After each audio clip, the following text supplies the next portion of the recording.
Hey everyone, welcome back to the podcast. It's your GM Patrick here. Super important announcements at the beginning of this week's episode for all Crittermanders, as well as gamers and Starfinder fans out there listening this week when it comes out of Monday, April 13th, 2020. This weekend, April 17th through the 19th, is our online charity convention called CritterCon 3. We've talked a lot about it in the last weeks leading up to this, but I just want to tell you all that there are still signups for tables that are open. Signups went live last Friday, but there are lots of spots left for players. If you're a GM that wants to schedule a last-minute game or volunteer to be a backup for the Starfinder Society special on Saturday, join our Discord and talk to the GMs there and find out how you can help. This convention is raising money for Médecins Sans Frontières, aka Doctors Without Borders, and they are supporting all the medical professionals that are on the front lines right now battling COVID-19 around the world. Every penny that you donate all weekend long is going directly to them to fund their mission, and it goes to a great cause, but also you can get a lot of cool stuff with it. You can donate to get rerolls while you're playing games, and you can also win Starfinder Society boons. There are some t-shirts and other fun prizes that we're going to be doing through random drawings throughout the weekend. So feel good about playing Paizo games this weekend by checking out our website for more details or following us on Twitter at Cosmic Crit. Thank you all for listening to, like I said, a month of these announcements. And everyone that plans to come out and play with us, thank you in advance. Last year was a lot of fun. I'm sure we're going to have a lot of fun this year. But that's going to do it for these announcements, though. Let's get back to the climactic conclusion of Book 1 of Attack of the Swarm AP. The team is going to bite off a little more than they can chew in this week's episode. It's number 130 of Cosmic Crit, and this one is called Full Retreat, No Surrender. Episode commencing in 3, 2, 1. Episode initiated.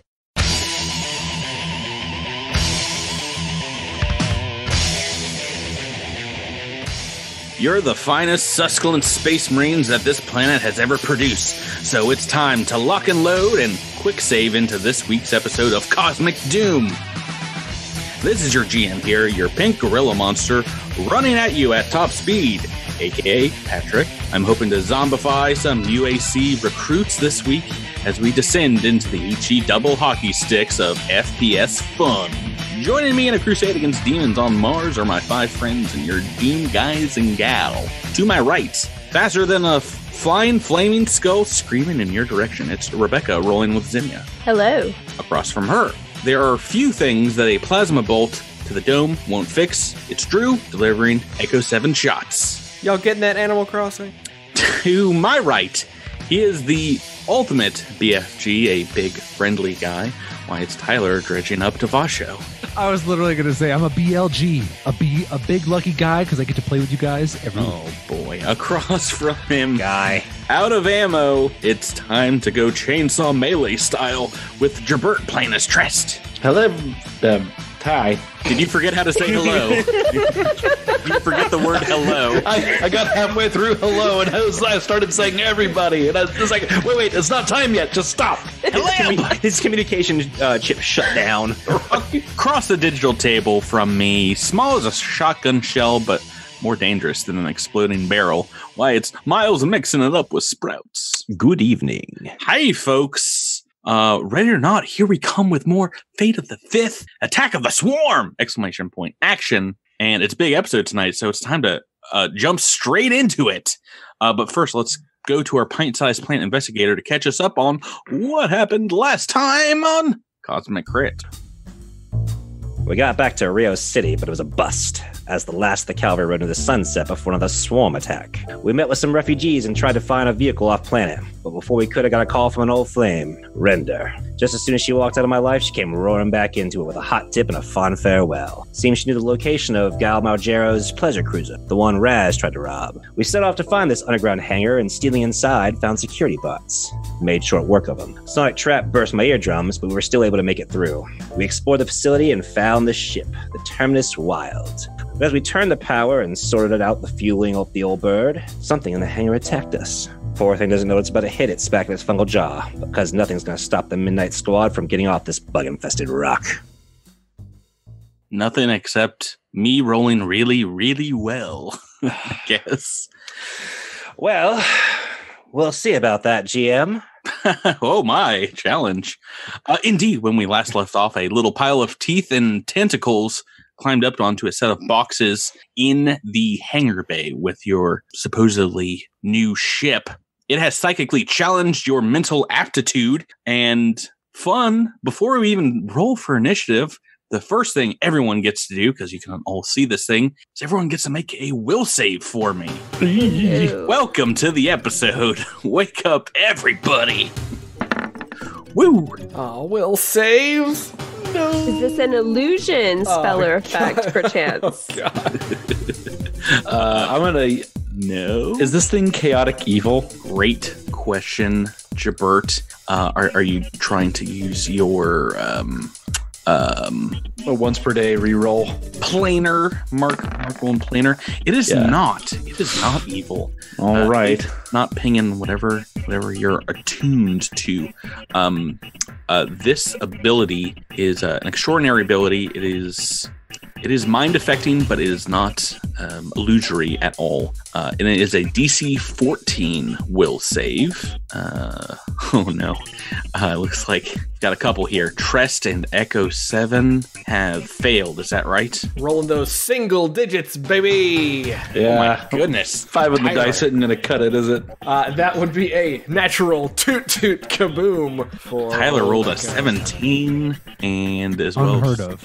Sprouts and Xenia just passing there. Trest and Echo, you guys are so off-put by this like weird squiggling, swarming mass and its psychic intrusion into your mind that you are off target as the condition while within range of this thing, however long its range is. That's to start off this combat. We need to make initiative rolls, though, to really get into it. So let's do that now. And remember, our two deafened players are going to have a -4 to this. That's Sprouts and Xenia. Aim. So Miles, what did you roll? A 19, but it's -4 would be a 15. Gotcha. Oh boy. Oh no, we've got some low rolls here Oh. already. Yeah, Xenia got a 12, so I changed that to an 8. Hey, Drew, you got a higher one there. Echo 7. Let me roll for this beast. Of course, Oh, I have God. rolled a 19 on the dice, so looks like I'm gonna be going first. What's this thing's initiative? Oh man, its initiative is +0. So great. Oh, Great, man. great. Cool. I'm gonna start off the combat here. Right, I think I've got to do its main fun thing. Flee? Is its main fun thing fleeing? No, it's got a fun full action as it unleashes another shrill psychic scream in tones that are hard for your mind to process. You're getting Had like to be psychic. It inundated. couldn't be Sonic. Sorry, it is. It's right into your mind. Screams of crazy advanced calculuses and intense stellar mathematics that once again actually, you know what, it does say this is a mind affecting effect, but it is also a sonic effect. What about if you're deaf? I was about to say, I don't know if you are immune to sonic while deafened, but at the very least I will give you deafened people a bonus on this one. This is another will save for, let me just double check a range here. Everyone except Devasho. But I will say, unfortunately, Sprouts, you do not have to make this save as it does not affect plant creatures. Yes, it's true. Oh, you know what this is. I also have bonuses towards this, so I assumed. So, Xenia, I'm going to give you a little bit of bonus here on this will save as it is Sonic, but Trust Echo 7 and Xenia, make me another will save. It's a 15. Oh boy. 11. Oh boy. This is, it's Star Streak ability, and it is DC 14. So unfortunately, it looks like a Trest and an Echo 7 have failed this. and you guys are nauseated for a single round here. So we'll see you in round 2. Drew, I'm sorry you rolled an 18, but that's its full action. Miles sprouts, unaffected by this thing, at least at first. Go ahead and give me your action. All right. Well, then I guess I'm going to do a trick attack against this guy that's been attacking my friends and been attacking me. See how so the trick attack does not go off. Oh no! And 11 to hit. Oh no! Miss the trick and miss with that. Yeah, maybe it did affect you a little more than you thought. Zinnia, you're next. All right, can I try to identify this creature? Oh, you can try, and I think you should. All right, life science? Yes, this is a plant creature of some sort. That's a 25 with a DC of -5. Oh, actually 26. So with that, that will be 2 pieces of information. Wait, is that no? That doesn't not include your -5. 3 pieces of information about it. Sweet. First things first, this is a intelligent creature known as a cerebric fungus. And I believe there was some groaning from Tyler last week. Did you recognize this by its picture? By the artwork, yeah, these things suck. No, they're great. What are you talking about? Oh, I mean, they're good. They're cool. They're great. They are great. They're fun. But for a player, suck because these will saves. I mean, it's exactly they're like a save or suck creature. Either you're gonna walk all over it, or it's just gonna crush you. So it is indeed a cerebric fungus. What kind of information would you like to know about it? Let's start with special attacks. So, besides its Star Shriek ability, which I'm going to give you because you have seen it already, which is a 30-foot will save to be nauseated for a round.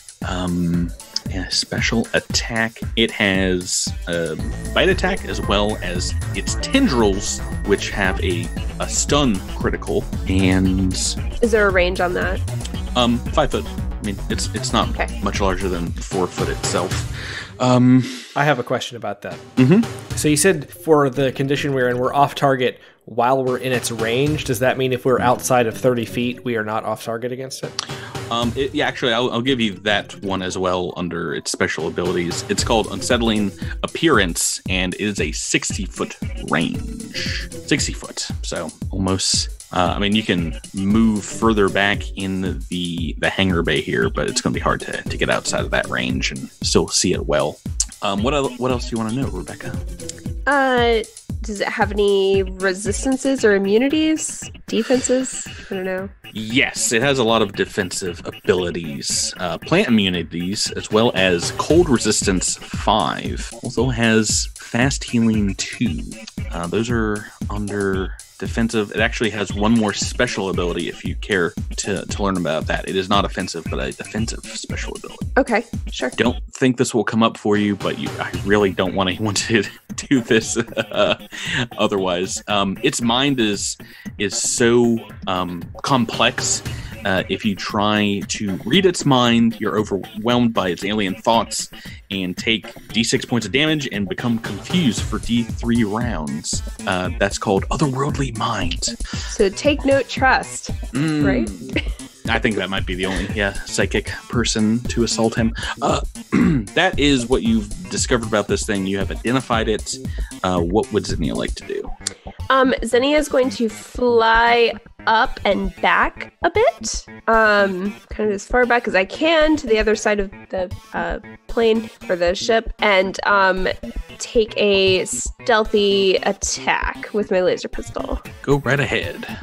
And what did we say the light level in here was? It's normal light. There's like floodlights above you in the hangar.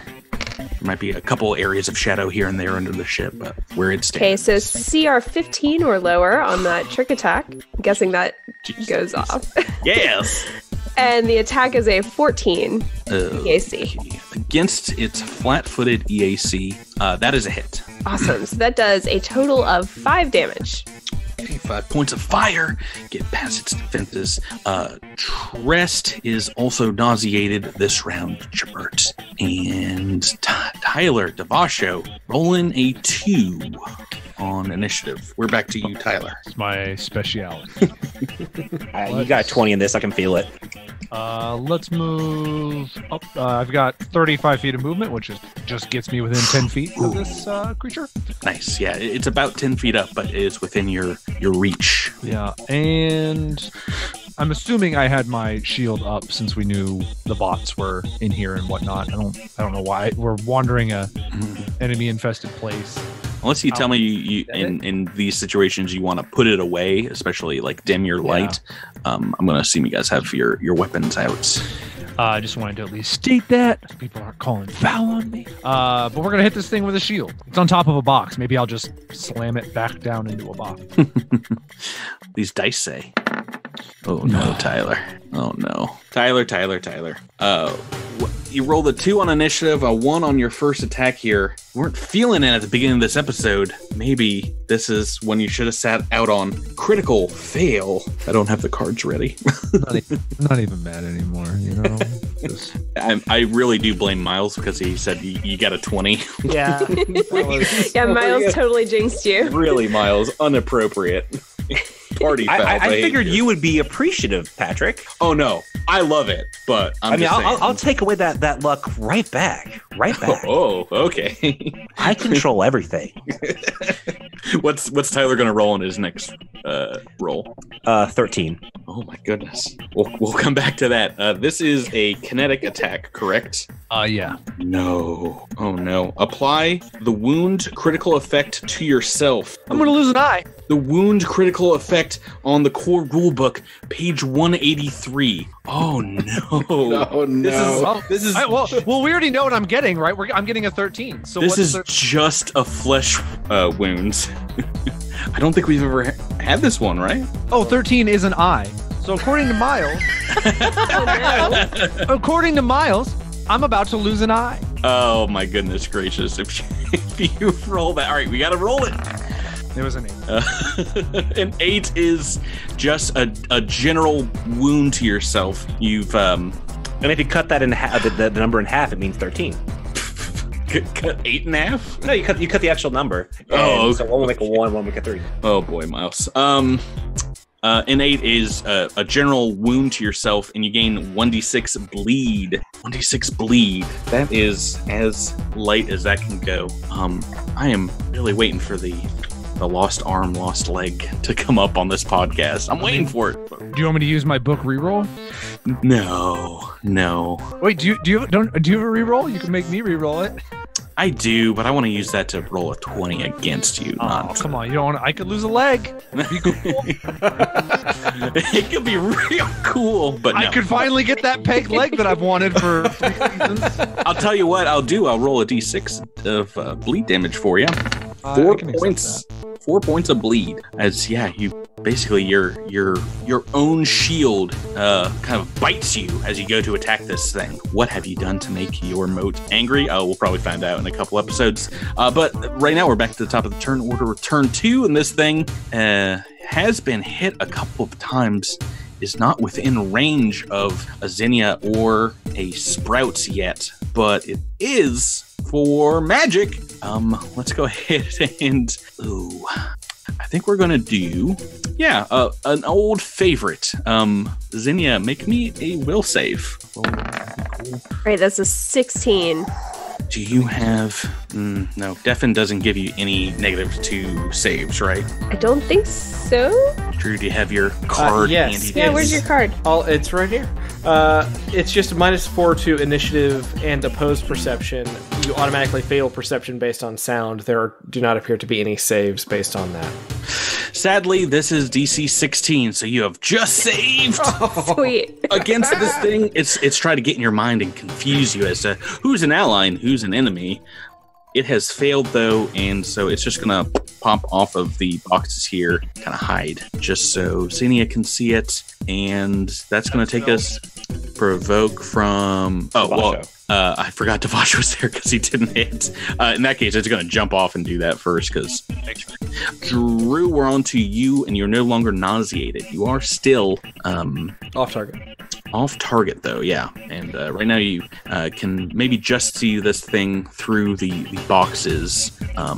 Is it going to get soft cover? It's getting a good deal of cover, yeah. Can I stand underneath Xenia? Because she's flying, right? Are you Yeah, I'm flying. I'm in the air.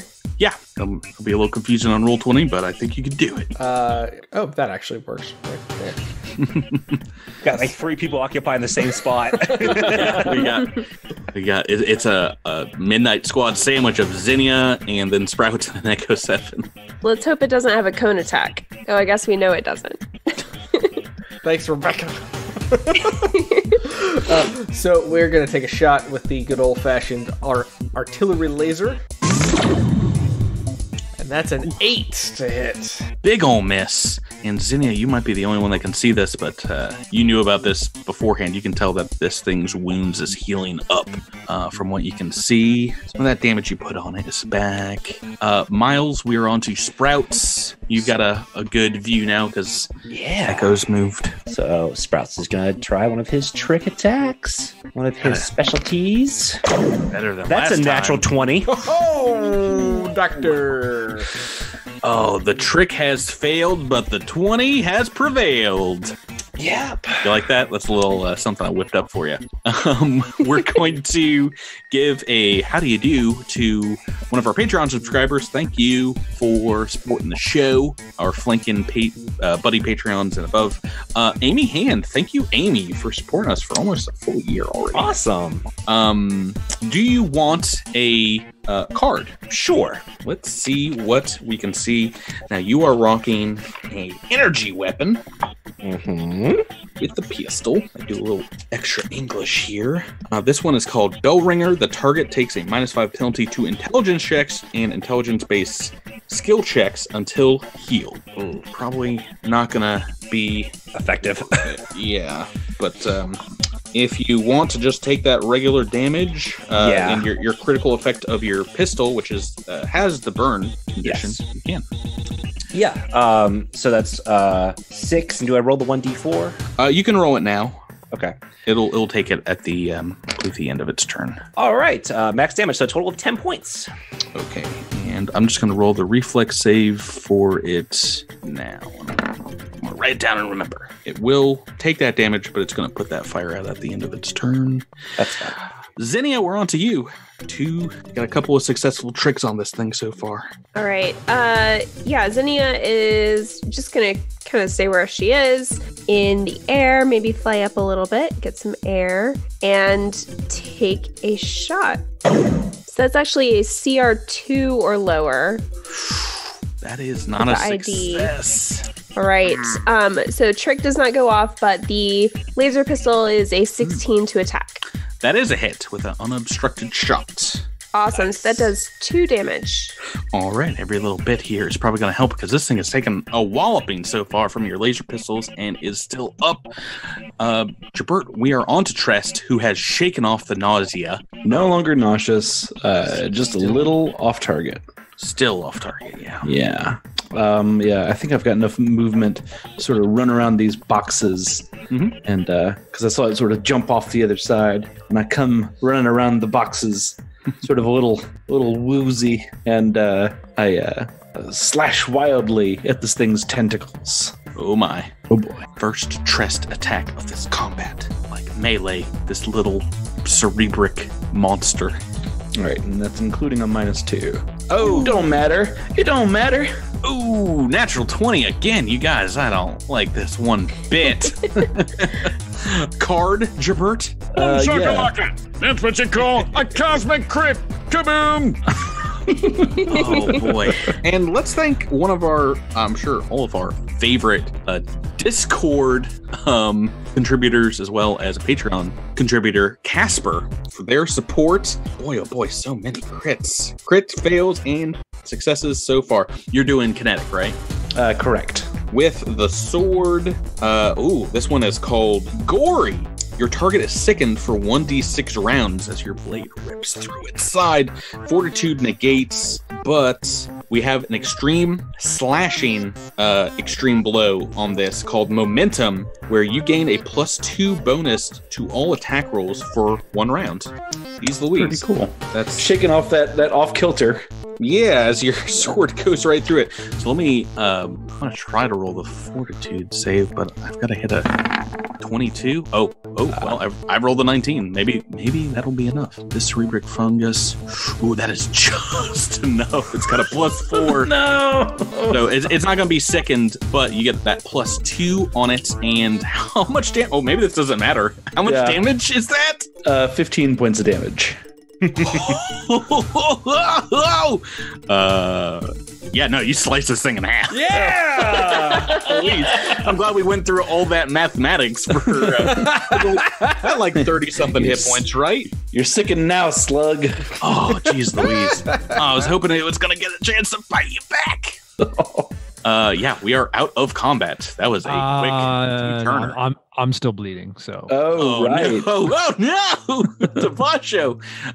Do you want on your turn, because you are next, to do anything about that? I don't think I'm capable of doing anything about that. I have no serums, and I don't have any ranks in medicine, so I think I'm just gonna. So what do you have to do? Can I treat deadly wounds or try? It's actually a little easier than treat deadly wounds, I believe. Oh, great. I think First aid? it's 15 for first aid. Yeah. Okay, great. So on your next turn, you can move over. Tyler Devasho will take another d6 of damage, though, here. Another 4 points of damage. Go ahead and make that medicine check, anybody that wants to. Okay. Try and help your boy out. It's a 24 from Zinnia. You don't have to help. Yeah. That will do. That will staunch the bleeding. And we're out of combat. Thank you. Oh. No problem. That was a wild one. Wild one. Yeah, Now, that seemed at the start like it was going to be big bad times. And, Well, it could have been, except for Jabert rolled a 15 on damage in one shot. Like, that's amazing. Here I am with my 2 damage. Yeah, two crits, and bye-bye. Not many things are going to survive 2 crits. Yeah, crits are pretty effective. believe Yeah, it we or should not. do that more often, guys. Yeah, Come on. why do we not do that every New time? strategy, everybody. Makes 0 sense as to why you guys aren't rolling those more. Okay, so Yeah, great job, wow. Seymour. After combat here, Zinnia, you see this cerebric fungus kind of laying on the ground, dying, and it looks up at you with its little black fungal eyes as its tentacles are melting, and it says, "I have seen things you people wouldn't believe. A ship's on fire off the shoulder of Orion. I've seen sea beams glitter in the dark near Tannhauser's Gate. All these memories gone like dookie down the drain." I'm going to stop you right there. I don't know if you've seen this show before, but I'm the movie quote guy for this season. Yeah, you die. It dies. It does die. It begins sharding out a neon orange poop. Did you say sharding out? It sharts it right out. It is a stream. Ew. Hey, that's what happens when you die, guys. You shart. You shart hard. I love that movie. Zinnia, as gross as this thing is, you know they are indeed very rare. DC for this was 15 to figure out what this bad boy was, or 19. 15 plus its CR times 1.5. Yeah, Zinnia, despite the grossness of the sight in front of her, would definitely rush over with her xenobiologist field kit to take a sample. Start scooping up the shart. Yeah, just scoop it all up. Yeah. Yeah, not germane to swarm studies as it's a plant creature, but definitely invaluable to science in general. It's a very insular kind of species, these cerebral funguses, but they get all over this universe. While you're here, you see hose clamp number 4 all kind of bent and broken out of shape, where it's trying to like latch onto the ship's fueling array, and it does look indeed like it's going to need some kind of engineering specialist to figure out how to get it to work, or just someone holding it in place for the entire fueling process, like just holding it against the ship. Why not both? That's sort of what the new ship's chief Yes. role for the starship is, right? You hold stuff together. Yes, I presaged that in writing this AP, I guess. Yeah, because if you don't have an engineering, there's got to be a way to get fuel in the ship. You just duct tape it and hold it in place. Hold it tight. So while the fueling is going on, can Echo 7 go back and pick up this drift drive and bring it back over to load it onto the ship? You guys can certainly try. I should say you have to fix this thing before the fueling can even, that process can start. And this is going to take about 10 minutes. Does anybody want to rest in that time as well? Or yes, please. Yeah, I'll go ahead and take a rest. I'd like to rest. I'd like to rest as well. Do I do a engineering check for this? Well, if you want to rest, you're not going to be able to do this engineering project, which is going to take about 10 minutes itself. But if you guys want to take a rest together, you can. Yeah, I didn't rest before the last combat, and I was like, oops. Yeah. Oops. I somehow, despite all the checks I failed, am okay. So, do you want to, while they're resting, go and take a look at the cargo lifter? Yeah, let's do that. Okay. How is Trest doing? Trest is okay. I'm gonna hold off on spending RP right now. Anywhere you want to go? I'm gonna go take a look at the refueling situation and see if I can sort of finagle it. Sure. With an engineering check? Hopefully not with that, but was there like a strength option, or? I mean, not really. it would be holding it in place the entire time that the fueling process. Okay. All right, let me. I can try and engineer. Well, actually, wait. No, this is one of those trained only. No, never mind. We do have a cargo lifter that, assuming we could pick this thing up and carry it in there, could we set the cargo lifter to just hold the two things in place and then wiggle out of it? Well, potentially, yeah. But honestly, I think you guys, your combined engineering know-how will be able to fix it. This is more difficult than, getting the power core back online or things like that. When you go to move the cargo lifter Echo 7 and start getting out of your armor to climb into it, it does not move. It looks like it is locked and actually requires like a pin code to operate. And I had not thought about this particular set of circumstances. What would Echo 7 do? You're by yourself, and I guess you're kind of always naked, but you've taken off some like external armor plating to try and squeeze into this thing. Okay, power armor, draw me like one of your French girls. No, true. Try it again. Try anything else. Oh, that put a weird image in my mind. All right, so pin code. Do I see that maybe someone has left a space post-it note anywhere that might have a pin code around? Make a perception check for me. It's a 22. You do not see that anywhere, unfortunately, but you do see it looks like maybe only 5 digits are like a little dirtier than the others. 1, 2, 3, 0, 1, 2, 3, and 9. So if you want to spend like a couple hundred years putting in codes, you can. Radio to the rest of the team. All right, guys, I've got this code. I've got 5 digits. I can tell.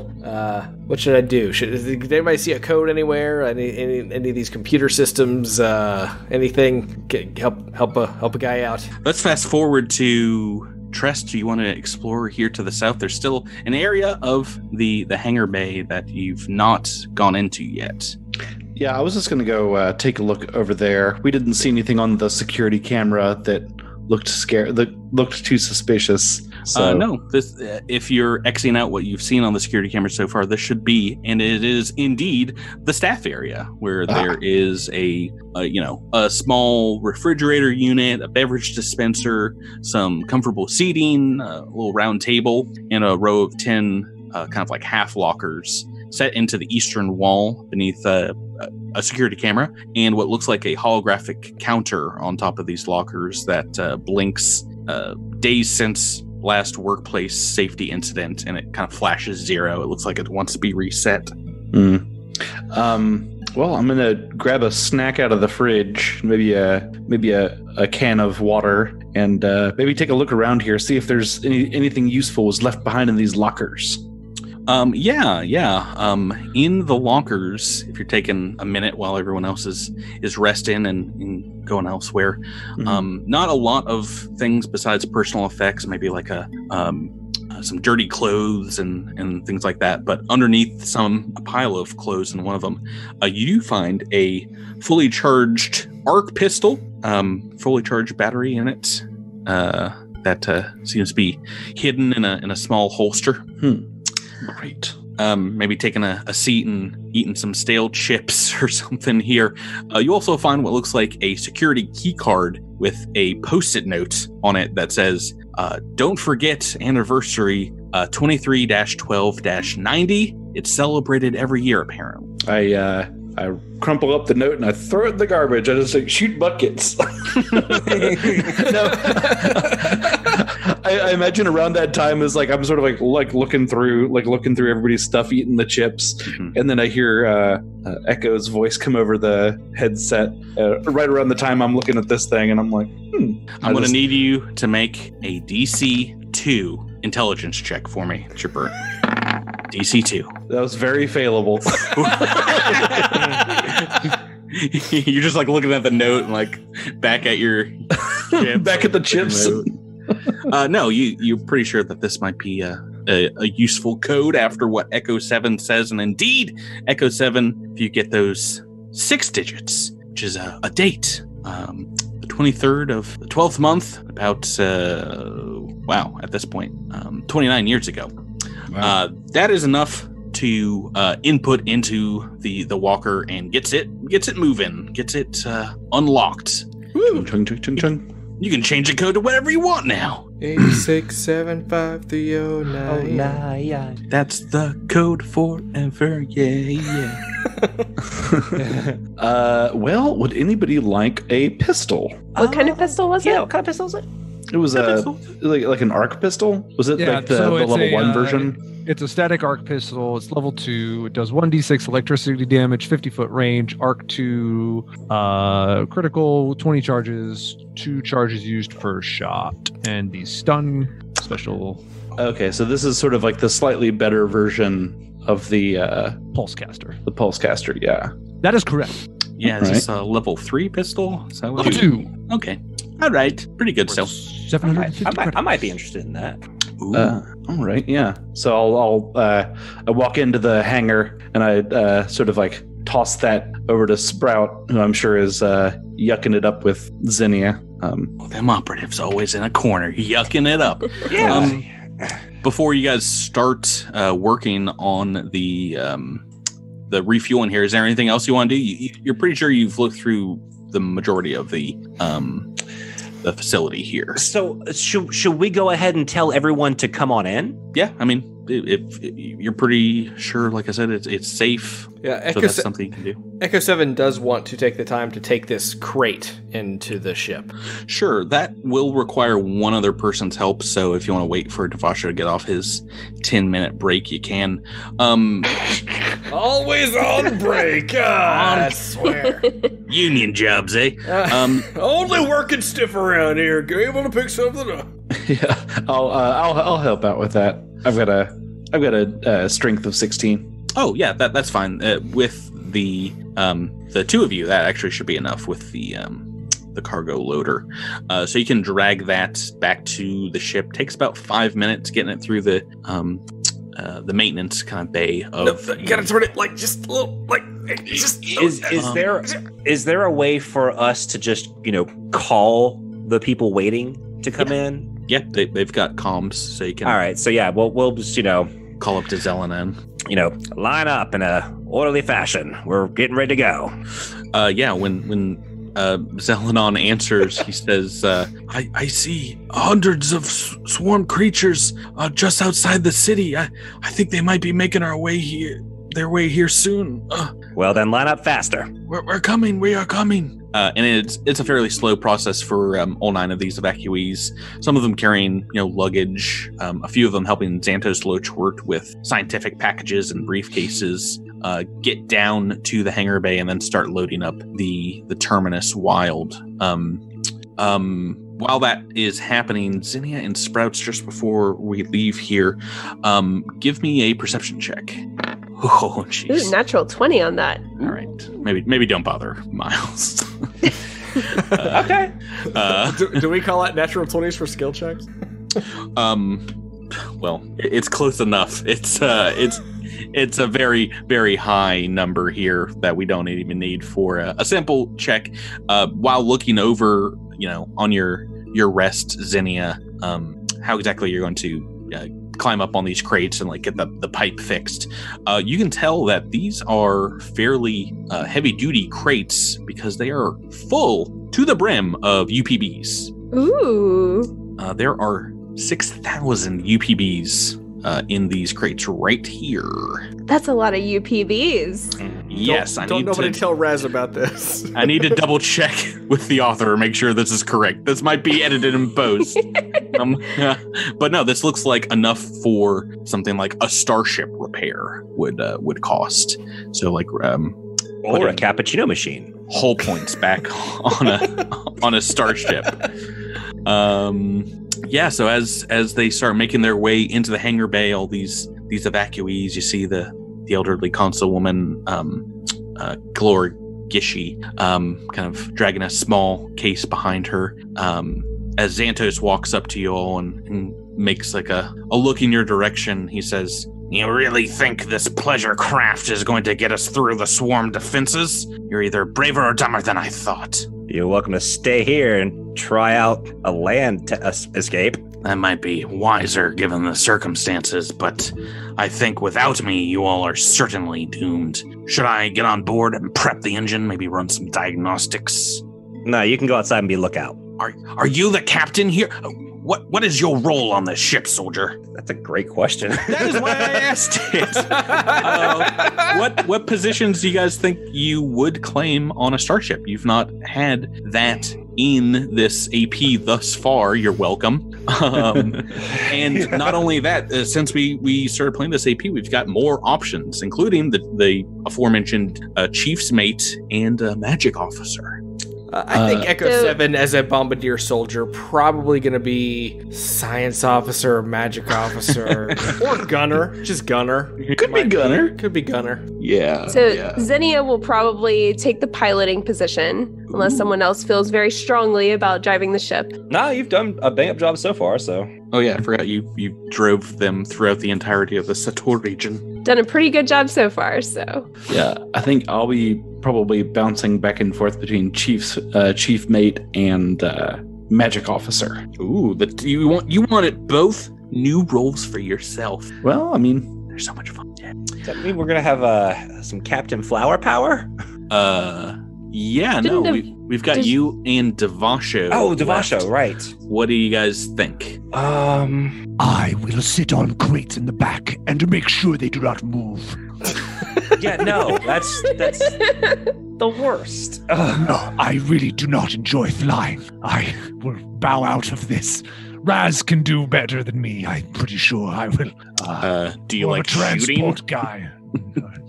No, I don't shoot guns. I don't like those either, actually. Oh, great. Perfect character for the AP.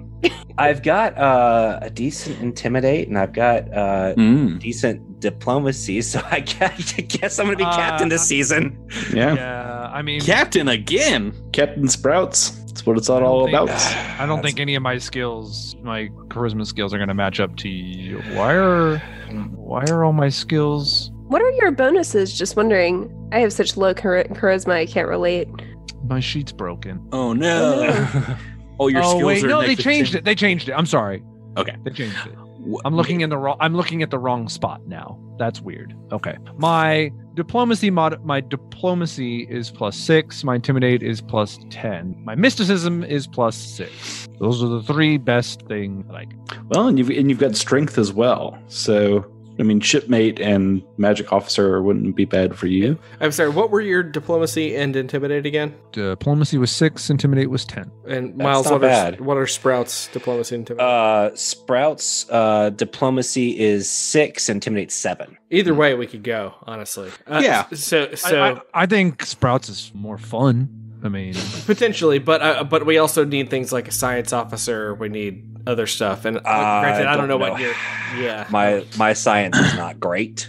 Xantos Lochwer, as you guys are having this conversation, pipes up and says, I can easily assume the position of science officer is like a child's toy to me, these computer systems. This guy. Yay, my favorite NPC. I mean, that's fine.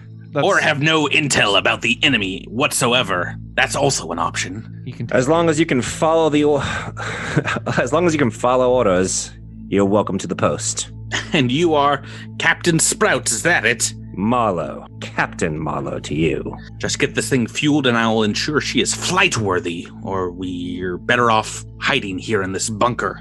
He'll go on the ship and start making kind of like arrangements. You guys, let's make an engineering check to repair this thing and get you on your way. You guys can all aid whoever wants to roll an engineering check. But it's a fairly simple one, DC 20. I can roll the engineering check if y'all want to aid. Go for it. I'll aid. Yeah. So we've got an aid from Echo 7 and aid from Spouts Marlowe. Watch me screw this up. It's 18 from Zinnia, so with 2 aids, that'd be a 22. Close, but no screw up. That is enough to bang it into place, kind of replace like 1 or 2 parts and make it so it will smoothly inject itself into the afterburners of the Terminus Wild, this indeed pleasure cruiser. And yeah, as soon as that happens, you can go back to the computer in the other room and start that process of refueling. Oh yeah, the counter starts up and says, 1% fueling process, status active, and there's like a very slowly moving bar that looks like it's going to take another 10 minutes or so as people are still making their way onto the ship. Do you guys want to take a look about the ship real quick? Sure. Should Zinnia stay here in the terminal to watch the refueling? Yeah, it's up to you. Something could go wrong. You can key it to your comm unit if you want, the computer, so you can monitor it from afar, but they can also relay to you what they see on the ship. This is mainly just for the players, because I have the map all set up here. The Terminus Wild. Out of curiosity, does Lochwort have any engineering? Great question. Completely unprepared for. Okay. His stats are actually in Book 2 of Attack of the Swarm. So I'll look them up. But I'm pretty sure his computers are better. So tell me what you guys think of the ship. You got a full view here. And you can start walking around as helping people on board and things. Guys, is this a second floor on the left? Yes. There's a it kind of transposes right on top to the right there, but that's like the flight deck, and then the below deck is like the personal space for what looks like there's a couple of very large estates rooms here in mid deck. There's bathrooms. There are bathrooms. Tons of bathrooms. There's a holographic amusement chamber, very large cargo area in the back of the ship. I can get you all the stats on this as we're going through it. But awesome. Up on that flight deck, there is indeed a enormous room for the captain compared to the needs maybe of the rest of the crew. But this over here is the captain's quarters. It's about 20 by 15 foot large, and the crew have their own kind of relaxation suite over here, and a fairly large bridge that sits atop this like 2-story starship. I'm sorry, we're giving our tiniest character the biggest room. This seems a little unfair. Them's the breaks. Them's the breaks. Welcome to how things work. You can share that room if you guys want, but look, big things come in small packages, and these small packages sometimes need a lot of room. Yeah, that's good, Sprouts. And I go downstairs and I take that enormous room with the double bed down on the first floor. Oh, good. I'm glad I looked this up. Xantos Lochert has nothing in engineering whatsoever. I'm glad he is no help there. Who needs engineering? So you guys can spend some time looking over the ship as gets to like 75% fueling. Everyone make a perception check for me. All right. Also, this is a pleasure cruiser. I don't think any of these rooms are bad. Oh yeah, the ones below deck are a much nicer, though. They're kind of like, $5,000 penthouse suites compared to the crew quarters. But there's not enough beds for everyone here, but there's a number of cots and things that could be set up in the cargo bay. So I have a question about the drift drive that we brought on board. Does this ship have a drift drive already? And what is the difference between the one that we brought in and the one that is already installed? That's something you can take a look at in the future here, but if you take a swing through engineering, there is not a drift drive attached to it right now. Glad we took that box. As you are peering through here, there does sound like there is some commotion outside, as about maybe 200 feet up in the hangar bay, you can hear what sounds like footsteps on top of the door. And the refueling procedure gets to about 90% complete when there are alarms that start going off throughout the entire facility. Blaring throughout the hangar, the computer readout, Xenia, shows maybe some of the security feeds in the hallway, the stairs leading down, just dozens of swarm components converging throughout the spaceport and into the facility. And from the outside camera, a huge shadow kind of falls across the field as some passing unseen gargantuan creature blocks out the sun. And there's the sound of what is now unmistakably hundreds of clawed legs on the hangar's launch bay doors echoing throughout the hangar bay. The people that are still outside getting onto the ship start like hustling. But as that happens, you hear screams from outside the ship as there's a crashing of a metal grate shattering, and if you guys are hustling in that direction, you see dredgers starting to pour into the hangar bay.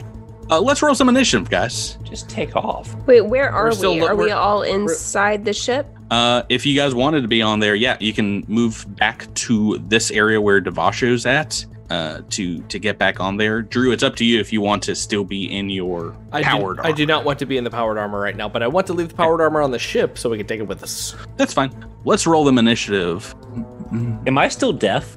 Yes, unfortunately. It has only been about an hour and a half.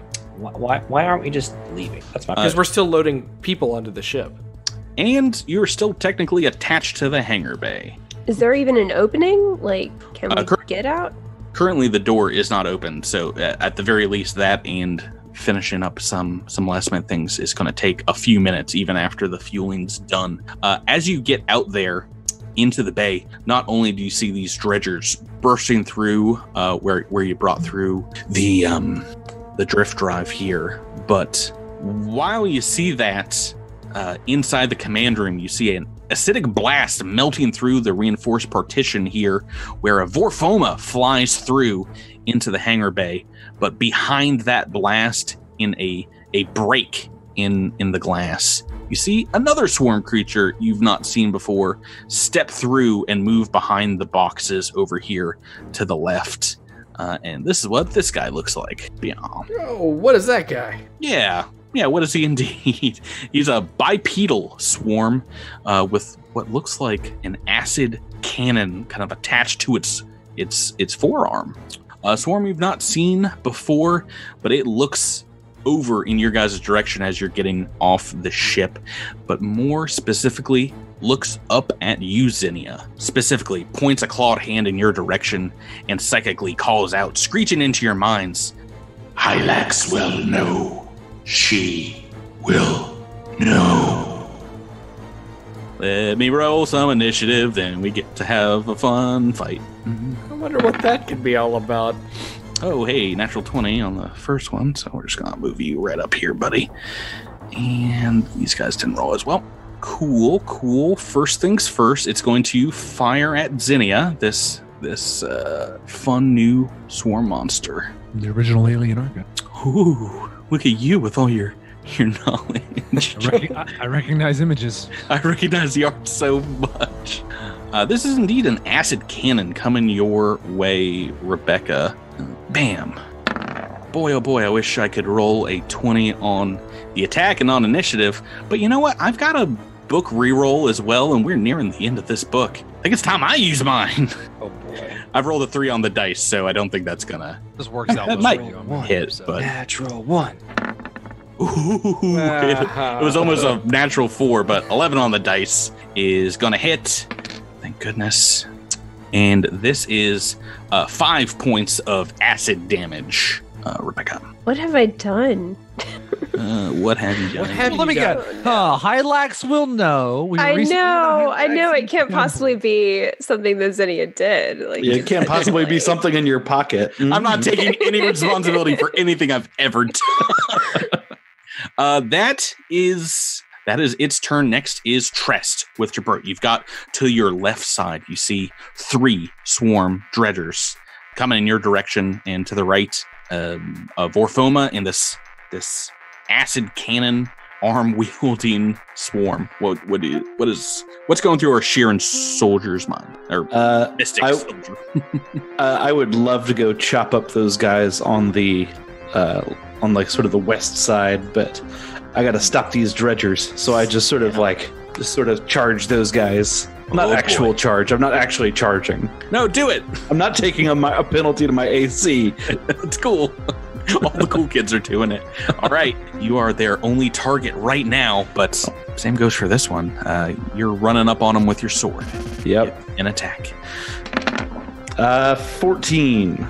Against this unattached, KAC is a hit. Yes! 8 points of damage. Oh my goodness. It's bloodied immediately. Oh, man. Good. Miles, it looks like, you are next. Are you on Echo 7's shoulder here? At this point, he's been kind of on his own, going around the ship. So he's right on his own. Okay. So is it this fellow right here that shot at Zinnia? No, it's this one in the far corner of the room. This one is a Vorfoma, and it's flying about 10 feet up off the ground right now. Okay. Distance. So Sprouts is not taking kindly to this fella shooting at Zinnia, so he's going to return the favor with a trick attack. Using your new gun?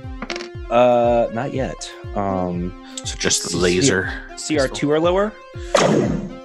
You are firing at this one. Yes. That's not going to be enough. Oh, man. 21 to attack. That is a hit, though. All right. So 4 points of damage. Okay. So even behind cover as it is, you are doing a little bit of damage to it, and it is singed by that blast on its like upper shoulder, where you see all these like gnarly looking swarm like spikes coming out of its chitinous. Oh, good. Echo 7, we are on to you, and wide open battlefield right now. And I'm assuming I'm on the ground. Yeah. You're just about 10 feet away from that exit ramp for the back of the ship. Okay, I would like to throw a Mark 1 frag grenade. Oh boy. Oh, here we go. Where are we throwing it? Let's see. Mark 1 has a 5-foot range, is that right? I think it's 10 foot. It's 10. The frag grenade is 10. Yeah. So I would like the frag is 10, shock is 15, flash is 5. I'd like to aim right at this middle dude over here. So you aim at a vertice. If you aim at the back wall here, it will potentially not hit Trest and hit all the dredgers. It looks like unless you move forward right now, you might be out of that first range increment. Then I'm going to move. I'm going to move. Yeah, you need to move about 15 foot closer. Yeah. Then I'll do that because I have. The action economy. All right, we're looking for, I believe, AC 7 right now for hitting this mark. So you're making a ranged attack. Oh, natural wasted. 20. Wasted natural 20. Wasted 20. This is the second wasted 20 on a grenade you have had as you place that grenade in the exact perfect spot. It's like right underneath this dredger. Maybe it'll translate to damage right now, or maybe my reflex saves. Go ahead and roll that damage. Oh shoot, is that 1d6? Oh yeah, 1d6. Ooh, 5 boy. points of damage. Near maximum damage, and oh no, the one that needed to fail it succeeded. As I rolled an 18 for the one that Trest has just hit. What is your dex bonus here? What's the DC for this grenade? My dex bonus is 16. So 14. I believe these are all going to pass. I've rolled a 14 on the dice, an 11, and an 18. So let me just double check their reflex save. Reflex is their best. They have passed. So they're only taking 2 points each. And 6 across the board. And this one in front of you, Tress, is looking really hurt right now. And next is the Dredgers. And this one is indeed going to move right up to you, Echo 7. They're going to try to attach. And you can make an attack of opportunity, Tress, on this one, as it's going to try and move around you as well to do the same thing. Oh, chop. Yes. Oh, 22. Oh, jeez. How much damage? 8 points. Okay, you're gonna try to get 2 attaching to you right now. Oh no! Works. The 5 is a failure. 13 on the dice, that is a success. So one of these does attach to you. The other one is gonna try for Echo 7, and an 11 on the dice. What is your KC right now, Drew? 18. That is enough. That is just enough to attach onto you. That is their turn, and the Forfoma is going to go. Forfoma is going to go last. So Zinnia, you are next. The turn order. Zinnia wants to do something crazy. Oh boy. So hearing Hylax will know. Zinnia is going to place her hand on the fragment of the crystal that she has in her pocket from the Temple of Hylax. You have a what? Nobody sees it. It's still in my pocket. And she is going to, in Sheeran, start chanting. She's going to hover like with her wings. And she's going to start chanting in Sheeran, the connection undone by holy light. What are you hoping happens here? I don't know, but that's what Zelenon was saying. So she's going to try to mimic what he was doing in the Temple of Hylax, hoping that it makes all of these swarm, like, I don't know, they seem to be in some kind of trance before, so maybe it'll work. Make me a mysticism check. I like where this is going. My mysticism's not great. More of a scientist, but that's a 15. Let me roll here. That is going to be enough. I'm actually going to say this has a potential to affect one of these dredgers, which I've rolled. I'll make a will save for them. And I've only... Ooh, they have a very low will. That is enough to placate this one that is on Echo 7. Yes. It's actually going to unattach itself and just kind of like stare around. Like it doesn't know what is happening. That is going to be your action for the turn, though. Okay. Because that's going to be a standard. Tyler DeFascio, we are on to you. Yeah. I'm going to start moving in the non-dredger direction.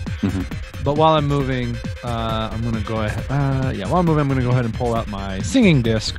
Ooh. And we'll go right next to the Vorfoma, although I assume the Vorfoma was a little above me. It's within range. It's only about 10 feet up. Oh, cool. And then how far am I away? How many penalties am I going to take for throwing my disc back towards dredgers that attack Trest? It's 45 feet away. I think the range is 20 on the singing disc, right? I believe so. That would be 2, so -4. Or no, yeah, just -4. All right, let's throw the disc at this acid cannon guy. Okay. I like that. I mean, you're within range of him, right? I don't have the shield out. Oh, okay. Would not have had it out. Shield did you dirty last time you used it. 17 against EAC to acid cannon guy.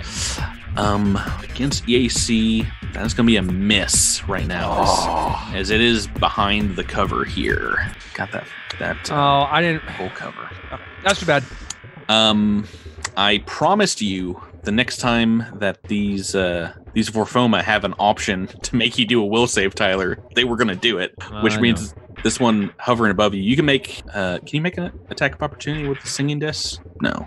No, I don't think so. It's a thrown weapon, so I doubt it. If you don't have the melee out, then it is just going to fly up about another 10 feet and move back a little bit, and it's going to make you roll a will save. Nice fight, guys.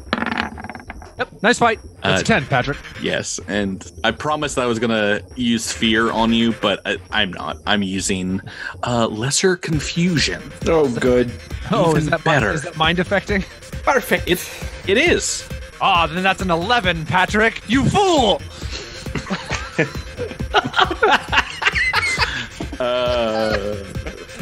Oh boy. Double check on the DC of that. No, that's a fail. I'm the fool. Oh boy, moving right into this thing's range. I had to do it. Turn 2, top of the turn order.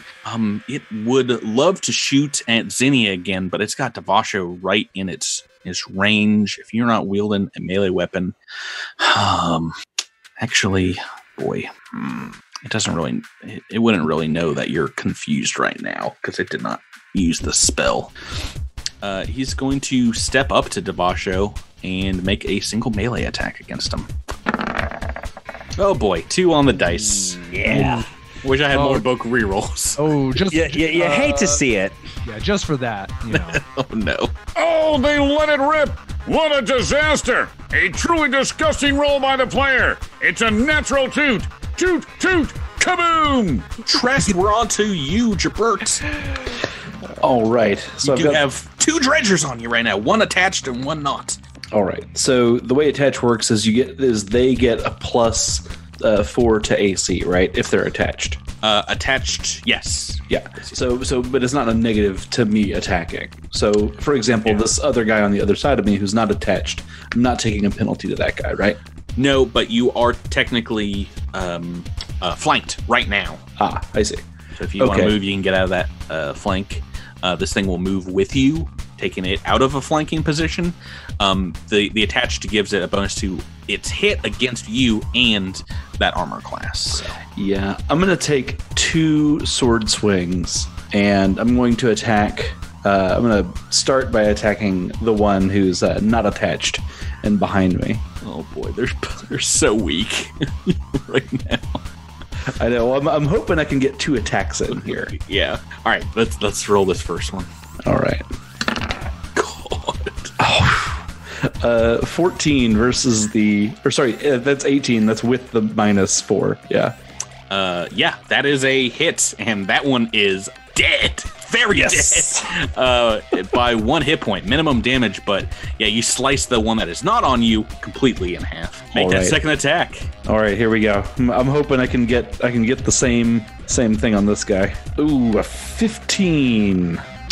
No, unfortunately, as it is attached, that is not going to be enough. Oh man. Okay. Oh, it would have been so cool. It would have been so dope. But maybe you can get some help from your shooty friends, because next is Miles. Sprouts Marlowe. Captain Marlowe.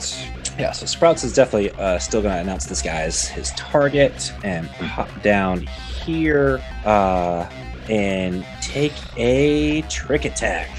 All right, that is, he is just out of cover now, so no bonuses for the swarm. Oh no! Oh no! Natural 1 on the dice. I didn't give you the option earlier when we rolled that critical fail, but do we want to use a website, Cosmic Crit? Well, I didn't fail earlier. Yeah, I know. Whoever Tyler rolled that one earlier. Or do we want to use the deck here? We used the deck last time. Yeah, we'll go ahead and use the Cosmic Crit website. On CosmicCrit.com. I mean, Oh man, I hope you. reroll. You can't re-roll the natural ones. Yes, indeed you do. Forgot all about that rule. Yeah, it's a good rule. I like that I made it. Yeah, I remember. I do. I actually do like. I like that roll too. I just kind of told you. It increases the actual number of critical fails that we've got. This is a melee submitted by JJJ. Oh no. It's called Scoping Around. You've accidentally changed the settings of your scope or stock on your pistol, causing you to be off target with that weapon. You can spend a full action to fix it, or just suck until the combat's over. It's your choice. Luckily, you have another pistol, so Yeah, I was just saying. Well, I'll just guess I'm dropping that one. So you can drop that as a... Well, do you want to drop it, or do you want to stow it? Stow it. That will be a move action and then another action to pull out the other pistol as well. So that'll be basically your next turn. Do I not get a swift action? Swift action would only be if you have the fast draw, I think, for pistol. Now you can move and pull a weapon out as part of that move on your next turn, but it will also be a mover standard to stow the pistol you currently have. You can drop it on the ground as a free action if you want, but Yeah, I'll do that.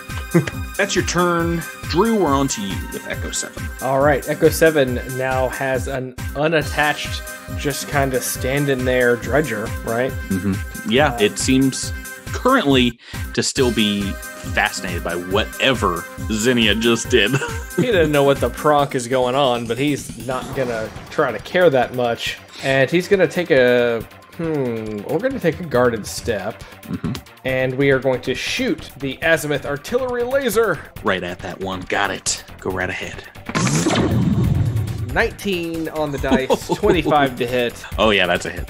7 points of damage. Huge hole in this thing opens up in its carapace. It is immediately bloodied. That and the grenade damage, it is looking very hurt. You had me set up so much. It is immediately bloodied. Come on. It is immediately now not fascinated and it's going to just come over and try and attack you. As it doesn't like being hurt and it is on its last legs. A 4 on the dice. This is your GM saying you're welcome, everyone, for these attack rolls so far. We've got the other one that is on Trest and getting a little bit of a bonus here because it is attached. Let's make that attack. A 6 on the dice. Boy, howdy. What's your KAC right now, Jabber? 15. Okay, I've got a +9 because it's attached. And that is just enough. A 6 on that dice. Thank goodness I'm doing some damage here. Oh, boy. D6 plus 3, 6 points of damage. As it is gnawing it through your armor, trying to claw your neck off. Xenia, we're back to you. Seems to have worked whatever you did, but apparently not for long. Yeah, this is tough. I'm tempted. I kind of want to try to keep it up, although I'm not very good at magic, so I'm not sure that I can. But I also kind of want to just shoot this dredger that just fell off of, or that just reattached to Echo. It is not attached to Echo. It's just attacking him. Oh, it's just attacking. So it's a lot easier to hit. Yeah, it's uncharted territory for the science person on the team. Yeah, actually, I was going to ask where Zelenon is. Is he nearby, perchance? He's on board the ship right now. There's maybe a couple others just getting to the ramp. But yeah, he's on there. You can call him out if things get dire. He does have healing capabilities, mystical healing capabilities. Okay. I think that Xenia is going to, seeing that the dredger has come out of its trance, she's going to come out of hers momentarily and try to take a shot at it. Stealthily, of course. Okay. So this one that is on Echo 7. Go right ahead. Yes. So that's CR 13 or lower. That is a hit. And the attack is 24. How much damage are we talking here? 3 total. Ooh, it's still up. That is just winging this thing, clipping off one of its back digging legs. But it is still coming at your teammate. Tyler, we're on to you. Confused this round. Yep. Move action to ignite the shield, and I'm going to punch that acid cannon dude in the face. Yeah, this guy did attack you, right? He did. So I don't have any choice. All right, end of my turn. What'd you roll? I rolled a 2. Oh no, natural 2 on the dice. Well, you're welcome. We're both rolling in that combat currently. Yikes. You are no longer confused. We are on to this Forfoma's turn, and it is going to send a barb down at you, Devasho. Casey Barb. Hey, a 3 on the dice. I'm getting better. Turn 3. This guy is now on top of you. The bipedal swarm is going to make a couple attacks against you, Devasho. Let's do that one. Oh boy. A 6 is a miss. A 16 is going to be a hit with this guy. I think just a hit. What's your KAC? 17 right now. Okay. Yep. That is 1 hit, and it is coming at you with a clawed hand for 7 points of damage. Single hit. Jabert, we're on to Trest, as you've got one of these things knocked off of you, and there's still one now attached. All right, we're going to make a single attack to try to pry this last one off of me. Well, if you want, you can, as a move action, try and do a strength check to kill it off. Right. Yeah. Oh, yeah. I would definitely like to try that. We haven't used it very often, but the DC for the attach is pretty low, but it's a strength check, so just adding your +3 to strength. Right. Yeah. So. All right. Let's give that a try as a move action. Oh, a 9. That's not going to do it. That takes up your move action, which you weren't going to do anything with if you're just making a single attack. So, right. Go ahead and make that attack. 17. A 17 against its attached KAC is a hit. 7 points of damage. Oh boy. Yeah, and you kill that one too. Yes! Woo! 2 dredgers down, dang it. Okay. That one flops onto the ground, dripping ichor, and we're on to Miles. Sticky, icky ichor. Sticky icky. The stickiest of ickiest. Sprouts. There's still one in front of Echo 7, and there's still these nasty guys behind you. Is that one attached to Echo 7? No. It is not, no. Okay, so he's not in any immediate danger at the moment. Well, 20s happen. Well, yeah. I'm gonna still keep shooting at the acid cannon, gentlemen. It looks to be maybe a leader of some sort. You see some of them kind of looking in its direction before they attack. So, using his free action, mine's it's a cold pistol. Is that right? Electric. Yeah. So you won't be able to trick attack if you're pulling that one out this turn, but it is just a standard attack you can make. With okay. That. So go ahead and roll that. Top part. It's 23 to hit. Oh, that's a hit. 2 damage. 2 points of electricity damage going through. Oh, nice. You got your macro all set up. That is going to be your turn, and we're on to Echo 7 again, midway through turn 3. All right, Echo 7 is going to take this opportunity to shoot this dredger in the face. Actually, I take that I'm not going to move back. Going to take a guarded step back first. Well, you can't occupy the same square as Sprouts unless you're taking the time to scoot me up. Yeah, I figured he'd jump. Yeah, I'll hop up.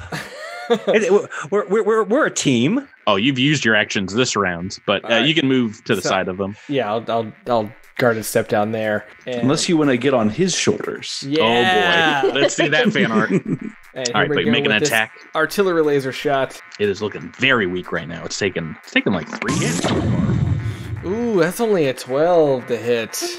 Against EAC? Against EAC. Yeah, that's a hit. Yes! Nice. This thing is obliterated. It's like baby. A cartoon pile of ash at the end of this with like a little smoky wisp coming off the top of it. 8 points of damage. Yeah, it's gone. Great, and that is all the dredgers here, but you hear them elsewhere in the facility. You can like hear their claws on the hard cement, so you know there are more coming. That is going to bring us to Zinnia. All right, can I identify this bipedal swarm? You can try, for sure. Prime's free. It's an 18, but a 19, but a -5 to the DC. Let's see. That is going to be enough to find out. 1, 2. We'll call it 3 pieces of information, right? 18 minus 5. It's basically 23. No, 2 pieces of information. Okay. I can do it right. What would you like to know? Special abilities. Well, you know it's got that sweet acid cannon, but you don't know it has an ability called Psychic Assault, where it can unleash a burst of harmful mental chatter at a target within 30 feet. Basically doing psychic damage to them, which would require a will save. Oh, and do we know what this creature is called? This is a swarm Corrovox, Corrovox, and it is indeed a more kind of like capable swarm, whereas the other components are kind of like more group thinky. This one they send out in smaller groups, and you've heard of them like leading squads of of Swarm on missions. This is a boss monster. What else do you want to know about it? What are its defenses? Defenses, besides its Swarm Mine ability, is immune to acid and fear effects. And we're talking EAC of 14, KAC of 16. All right. What would you like to do this turn? Okay, having done that life science check, I'm guessing I can't do my magic trance thing, right? You can Probably try full action. No, it's a standard. Let's see. I think I will try that. See if I can get this Vorfoma to sort of stand down. Give me a mysticism check. All right. Oh, that's not good. So that's a 7. All the magic in the shiny rock is gone forever. Oh no. Nothing happens. Tyler, we're on to Devasho. Your teammates have gone crazy. One of them is spouting gibberish. The others are having a good time with a few minor dredgers where you're taking the brunt of this fight. What would you Hey, I've shot this guy twice. the brunt of this fight. Well, I mean, I'm going to use a move action to activate Blade in the Night on this guy. Mm-hmm. And, oh, man. Trista's going to eventually come over here. Oh, boy. Patrick, can I put myself in this corner? Can I put Devasho in a corner? No one puts Devasho in a corner. You can either move through the Swarm Korvox's square or attempt a climb check over the boxes and this little baggage mover thing. That will potentially provoke from the flying Vorfoma. Okay, let's forego the Blade in the Night comment for a let's try to go over the boxes comment. So athletics. Yeah, it'll be a pretty simple one. We're talking DC 10. I mean, okay, well, 17. So Okay. I'll put Devasho in a corner. And that will provoke from the very weak Vorfoma. They don't have a strong melee attack, but 9 on the dice. Yeah, that is going to be a miss. Okay, Right. And then we'll try and shield bash the Korvox. Okay, so bringing the shield out while you do this. Shield was out last turn. Oh, then make that attack, sir. And if you start rolling well, I'll start rolling well. That's a promise. Because I rolled a 7. So No. No, then that means... All right, well, it's my turn. I think, actually, we're going to have a little fun, and this Foma is just going to fly straight down under the ship to attack Zinnia and make a single attack against her with its... I think it's got like a bite attack. 19 on the dice. Oh, that's a miss. Goodness, finally. So it's... Oh, I should have done its claw attack is more damage. I'm dumb. Its bite attack is D4. I only made this monster, so I should know its abilities.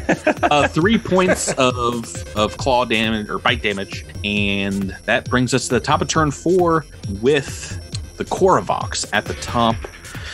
I'll get my will save ready. No, I think it's got to go melee. I mean, you saw these like wicked looking claws on this thing, right? It's gonna try double attacking. Oh no, Patrick! Patrick, no! Ooh, a 16 and a 10 on the dice. KC is at 17. yes. That is just one hit. The 10 is 10 to miss. So one hit coming at you. Come on, damage. There we go. 10 points of damage from it. Slashing at your midsection. It's in trouble next turn, I'll tell you that. Trest, onto you. The dredgers dealt with. There's only a couple of targets here. The Vorfoma, which is about, I think it's only hovering about 5 or 10 feet above the ground right now with Zinnia. And this Korvox. What would you like to do? I'm going to do something very special. I am going to punch some keys on I have like a keypad on my wrist, on like a wrist comm unit. And I say a silent prayer to Hylax that some of the orbital defenses are still up. And I key in my coordinates and I point at the Korvox. And I paint a little laser dot right on this guy's back. Folks at home, I don't know what's going on either here, so you're in the same boat as me. So and that's my turn. Okay. Do you want to let our listeners know? I'll take out my earbuds if you. No. I'm casting summon creature. Oh, Goodness gracious. Beep, beep, beep, beep. I forgot you had magic powers. Me too. Miles, we're on to Sprouts. All right, so now I can use my full-on trick attack. Oh, this yeah. time. It is The one against the boss. no cover for this thing. Tyler has taken its cover option away. All right, CR 12 or lower. That is a success. All right, so he's flat-footed. It's a 17 to hit. You're the only one that's done damage to this thing, I think, so far. That is a hit. Okay, only 1 damage, but the trick attack gave me 4, so that's 5 points of damage. Yeah, I think you've done all of it, right? I don't know. That brings us to Drew, Echo 7. All right. Sprouts, any chance you can scooch like 5 feet? Sure. Yeah. Like to the north. Maybe to the north. That'd be great. Or you can hop on Echo 7's shoulders. Yeah, I'll just hop on Echo 7. Or hop up. Yeah, perfect. Just, I'll allow it. just for the, character flavor. All right. Going full Goron Lagan here. Yeah. All right, guys. I imagine Sprouts at the end of his cannon, just like pointing. Go, Echo 7. I'm about to do something very stupid. Oh, boy. Yes. I love very stupid. Let's do this. Valhalla. 2 shots Yeah! Against the Korvox? against the Korvox. This is a -4, right? I can't remember anymore because it's been so long. Oh. Yeah, man, but doesn't matter if you roll 20s. Let's go! Yeah, so here's shot the first. Oh, no. Oh, no. Oh, what a Drew, stupid no. thing to do. Why would you do that? You've rolled the natural 1, and you have the potential to roll a second. Immediately. Valhalla! Valhalla! Drew, do you want a critical fumble deck from Paizo or our fans? Let's, because I'm almost guaranteed to roll another natural 1, let's do the Paizo deck first. Okay, get them both in this one turn. And you were shooting an energy weapon, correct? Oh, yeah. This is going to be great. Manufacturing flaw. Any attack made with your weapon deals energy damage to its wielder equal to its item level until the weapon is repaired with a successful engineering check. Any attack made with it deals damage equal to its item level. Is that a level 2? Is the azimuth laser cannon? I'm gonna have to look that up. Working on it. Oh boy. That's gonna count this turn though, because you are making another attack. The azimuth artillery laser is level 1. 1 point of damage as it heats up. Make the second attack, Drew. Let's do it. Valhalla. Valhalla.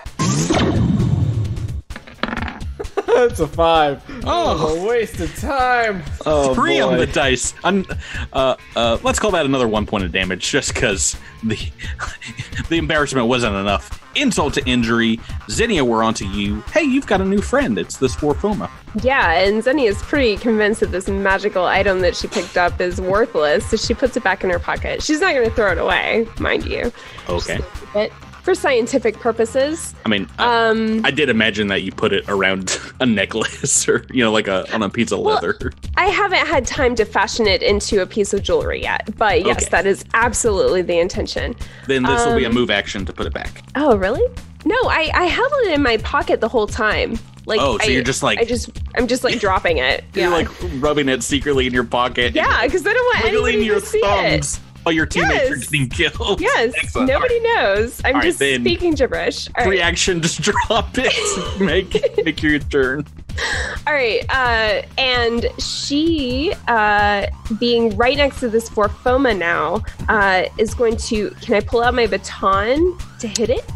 Not as part of a trick, but you've already got your pistol out. Yeah, but if I shoot my pistol, it'll get an attack of opportunity, right? That is true. These guys aren't really the melee type, but it's up to you. It Oh, hit that's you- true. Did hit Maybe you it's last not turn. So. Threatening. Oh no, it's Okay. definitely threatening you, and it'll get an attack of opportunity. It's just not the strongest. Not very No. good at it. Okay. Yeah, I'll just level my pistol at its face, whatever Zinnia knows its face to be, and take a shot. All right, it's gonna get an attack of opportunity first. Oh, 3 on the dice. It fails. Nice. Make your trick and your attack. So that's a CR 8 or lower on the trick attack. It is tricked, and that is a hit. How much Awesome. damage? So that does 6 damage. As the first damage is taken, but that is a good amount. We are back to Tyler and Devasho. And I'm going to set this attack up a little bit. So, I think as Devasho takes that heavy claw attack, you see him both frustrated, but he feels that pain from that claw, and maybe you kind of see him smile a little bit, and his moat begins to warp, and kind of like it's going crazy, just like it's just, normally it's in a nice defined shield shape, but now it just starts kind of vibrating and dark energy just comes is just leaking out of it. And I'm going to double attack here, but thanks to my embracing of this damage, I'm going to roll twice for each attack. So I'm going to roll 4 attacks. Oh boy. Here we go. Attack number 1 is a 12 on the dice for a 17. That is a hit. All right, that's max damage, so we're probably going to take that one. But we could get 2 20s in this, so let's attack the second time. That's a natural 2. We're not taking that one. Right, how much damage? We get 2 more attacks to roll, man. Well, that one hit, so... but I get to take the best of the results, right? So this is the first attack, and you've rolled twice for it, right? Oh, no, I did first and second attack. Oh, okay, I gotcha. That's fine. So roll the first, second one. In the future, we're just going to do 2 right next to each other. Oh, okay. That's fine. I'll roll the second one. And that... Ooh, 5 on the dice. We're not going to do that. All right. So 11 points of damage from the first. Yeah. So roll that second one again. Okay. Come on, big no. Oh no. Well, I guess yeah. So we'll take it. I guess I have to take it, don't I?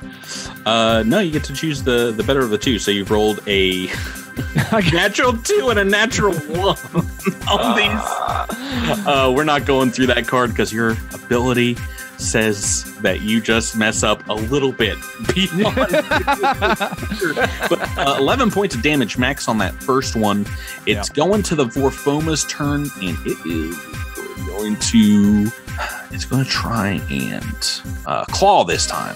Claw is a claw attack. A 4 on the dice is a miss. Boy, those Vorfomas. Stinky poopy bitches. And turn 5, back to the Korvox. I gotta make it happen. 2 attacks versus Devasho. Oh, there we go. 17 and an 18 on the dice. 2 hits. Those are great rolls. And 19 points of damage in total. Unconscious. It is ripping giant chitinous plates off of Devasho as it goes to the ground. This thing looks like it has a bloodlust. And the only people that can save his life is a Trest next with something happening. Trest, what are you doing right now? I see a little thing on my wrist flash, and I sort of smile to myself as I charge across the room, straight into this fool. And as I'm coming through, the hole that these guys tore in the wall lights up with fire as what looks sort of like a meteor streaks in and smacks this Korvox right in the face. And what kind of summon have you brought upon this party? This is a fire elemental. Oh yeah! Oh, here we go. A tiny little one. A tiny little fire elemental. It has a better attack bonus than I do, though. So, all right, let's see here. I really do need to set up to get these guys set up so I can. Couple character sheets for. Yeah. Oh yeah. Going back to season 2. But I'm just gonna go ahead and. You want to do Trest attack first? Sure. We decided that tiny creatures can't contribute to flanking, right? They don't provoke. Okay, right. They cannot flank because they are in the same space as the creature. So right. So they can't be on the other side of them. Yeah. You can summon it in this Korvox's square though this turn. Okay, and then charging is a -2 on the attack. Is that right? Yes. Right. Yeah. I think. Trying to think of non-Pathfinder rules. Right.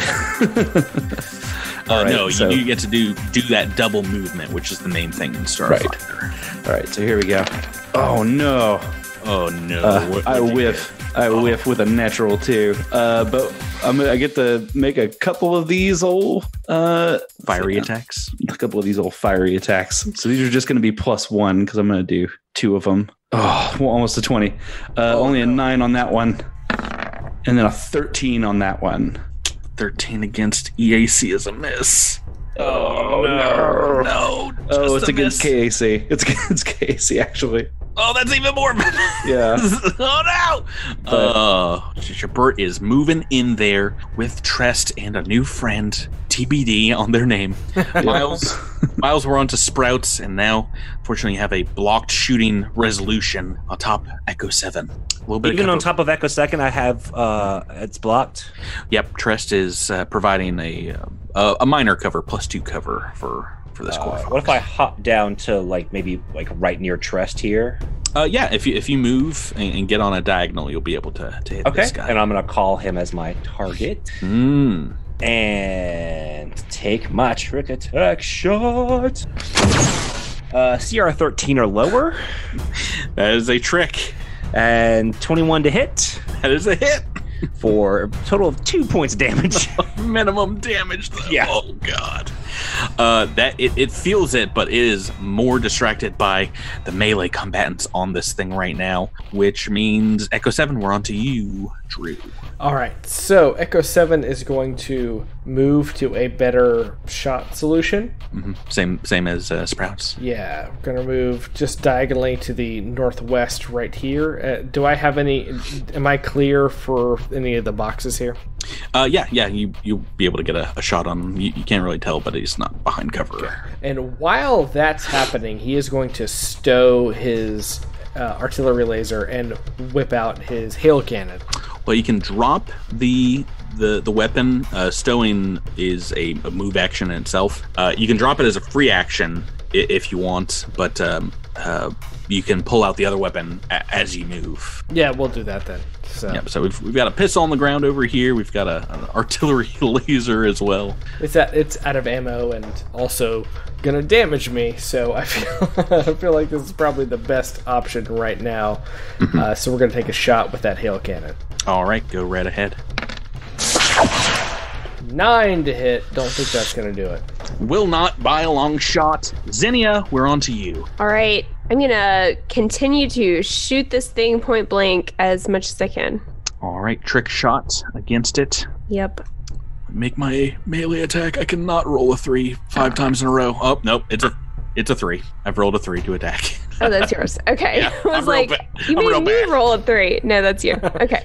All right. So CR 7 or lower? Oh, that is a trick and a hit, and you've doubled the damage you've done on it so far. Yeah, 6 damage. 6. It is bloodied now and looking very hurt. Oh boy, Tyler Devasho, we're on to you. Unconscious. How many? Stabilize. Woo. 1 RP to stabilize. Yeah. Okay, this thing would have just ended your life right now, but I've got a couple other people on board. It's going to make 1 attack against this Flame Elemental and 1 attack against Trest. First one against the Flame Elemental. What is its KAC? 12. So this 9 on the dice is a hit. And it's just going to try and snuff this thing out of existence. 10 points of damage. Poof. Yeah, get that out of here. Now, what is your KAC? My KAC is 15. Because I've rolled minus... Wait, do you take a -2 to AC after you charge? Yes. Yeah. So 13. Oh, I've rolled an 11, and that is also a hit. So 1 hit going against you. Minimum damage, 6 points. All right. Looks like it was busy killing your little meteor summons. With that, I should say, at the end of the last round, beginning of this one, the fuel pump detaches itself from the ship, and you hear like a 100% complete from the computer readout. Zinnia, you guys are free now to get back to the vessel, besides the aliens that are in your way, I should say. Trest, we're back to you. What would you like to do? Okay. So, You just need to hold these guys at bay for 5 rounds. Patrick, I hate to interrupt here, but did you not take the Vorforma's turn? Oh, you know what? I did an attack of opportunity, but I forgot about it. Don't embarrass me here. If I roll another 3, I'm just gonna make this Vorfoma leave disgust. Oh my! Yes! Oh my God, he rolled a 3. This Vorfoma is just gonna move away and be like, "What do I do, Corvox? I can't hit it." Disgusting. I've rolled so many 3s tonight. And we appreciate it. I appreciate you being a team player, Patrick. Thanks for embarrassing me, Tyler. Gabert, Trest, we're on to you. all right. I'm going to. I'm just gonna give it a swing with my sword. Give it a chop with my sword. Out of curiosity, this thing does not look bloodied, does it? Oh no, it's pretty hurt at this point. Oh, is it? Yeah, it's looking like you and some of the other people here. It's looking like it has taken multiple laser blasts and one solid hit from Devasha before going down. All right. A very solid hit. All right. I'm just going to make one attack. Okay. A 3. Oh, goodness gracious. Miss. Miles Sprouts. All right, so we are going to do a trick attack, firing away at this boss guy who just won't go down. You know what? I am going to use my reroll. Okay, you've rolled a failure on the trick attack and a 2 on the attack. You re-rolling the attack? Yeah, I haven't used my book reroll yet, so... This will be the last one of Fate of the Fifth. Last reroll. Go ahead and reroll that attack. All right, CR5 or lower. A hit, at the very least, with that pistol. Oh, no. So you don't reroll both. This is just 1d20. Okay, so you've a hit 15 with the pistol. Yeah. For 2 points of damage. I think Sprouts has done the most damage to this Corvox so far. That's sad. that is going to do it. Echo 7 onto you. Oh, I thought you meant that killed him. No, that's going to do it for your turn. Echo 7 is going to train his hail cannon at this fool and shoot it. 21 to hit. Hit. 3 points of damage. Oh, yeah. We remember levels 1 and 2. Doesn't it have cold resistance, though? And this is a cold-piercing weapon, so... No. That was the cerebric fungus, I believe you're thinking of. Rebecca steered me wrong. No cold resistance here. I could have sworn it was this one. Okay, I'm great. It's a long episode, folks. This is our second fight this episode. Remember how easy the fungus was to kill when you just crit it to death? This guy's taking a little longer. That is a hit, 3 points of damage, all that going through. Zinnia, we're on to you. You no longer have this Vorfoma on top of you as it moved away in disgust. What would you like to do? It's pretty nice. She is going to fly up a bit, like 10. Wait, am I under the ship right now? You're under the ship, so you can't really fly up much further. Oh, okay. Well, I'll just move out a bit. Mm-hmm. And where can I get that I will have line of sight? Without giving it a little bit of cover, the Corvox, there's not really. If I stood next to Echo, would that be a straight shot? Yeah. Okay. Okay, so I'm going to stand next to Echo, take a shot with my laser pistol. So that's CR 10 or lower. Trick goes off, but the attack is only a 9. Oh no. It's so many low rolls tonight. 2s, 3s, and 4s across the floor. We are back with Devasho, Tyler. No, we're not. It's the Vorforma's turn. I'm unconscious. You have no more RP? I have no more RP. Oh no. Vorfoma is going to let's attack Echo 7 for once with an arm barb. 11 on the dice. What is your KAC, Drew? Echo 7 ain't done nothing to this Vorfoma. My KAC is 18. All right, well, it misses, so it's not done anything to you either. Yeah. So let's just agree to disagree, Vorfoma. We are back onto this one here. I think it's gonna go down swinging and definitely attack Zinnia. Zinnia, make me a will save. All right. As you are getting the brunt of its psychic assault. Oh, that's not good. That's a 5. That is a fail, and it's not a crazy amount of damage, but I guess it could be. It is 3d4 points of psychic damage coming at you.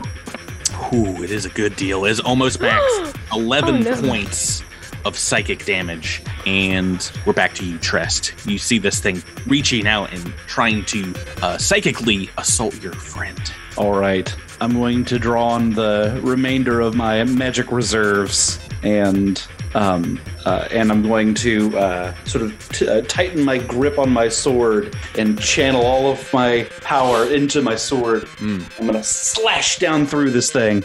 Attack. One attack, and I'm empowering it with a spell. Ooh. This is my weapon of war. Oh, we haven't seen so many of these cool abilities from Trest. Oh man, I don't have enough spells to empower them usually. 16 to KAC. A 16 against its KAC is just a hit. Yes! No. All right. 7 points of damage. 7, you say? 7. It is still up. Oh my goodness. It's so hurt. But is it going to get another chance at it? Let's see. Get another bite of the apple. Sprouts. Sprouts Marlowe. Sprouts is calling upon every drop of whiskey and cigarette smoke he's ever had.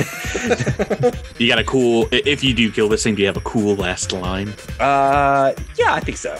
Okay, let's see what the dice say. Okay. No!